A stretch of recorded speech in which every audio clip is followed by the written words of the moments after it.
ఒక జర్నలిస్ట్ ఒక ఆయన స్పందిస్తూ ఈ జరిగిన దాడి గురించి ఖండిస్తూ ఒక పోస్ట్ పెడితే దాని కింద కామెంట్ చేస్తూ వాగ్వాదం కదా జరిగింది, దాని దాడి అని మాట్లాడతారేమిటి అన్నాడు ఆయన.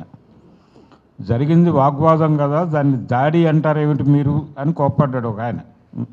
ఆయన పేరు అనవసరం కానీ ఆయన చాలా పెద్దోడే. నాకు ఇలాంటివి చదివినప్పుడు ఏమనిపించిందంటే, న్యూట్రల్గా ఉండేటువంటి వాళ్ళని, కొంచెం లిబరల్గా ఉండేటువంటి వాళ్ళని వాళ్ళు లాగేసుకున్నారు ఆల్రెడీ. వాళ్ళు ఇప్పుడు ప్రమాదకరంగా మారిపోయి మనకు వ్యతిరేకంగా మాట్లాడేస్తున్నారు. ఇంతకుముందు మనతో స్నేహంగా ఉన్నవాళ్ళే. అయితే మనం ఇప్పుడు ఇది చదివినప్పుడు రంగులు బయటపడుతున్నాయి అనుకుంటున్నాం, కానీ వాళ్ళని మనం ఎందుకు మన వైపు నిలబెట్టుకోలేకపోయాం అనేది కూడా ఒక్కసారి ఆలోచించుకోవాల్సినటువంటి అవసరం ఉంది. ఆ ప్రయత్నం కూడా జరగాల్సి ఉంది అనేది నేను ప్రధానంగా ఇక్కడ చెప్పదలుచుకున్నాను.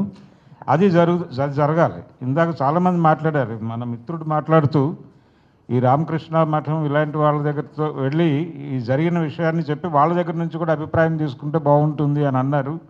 డెఫినెట్గా అది కూడా జరగాలి.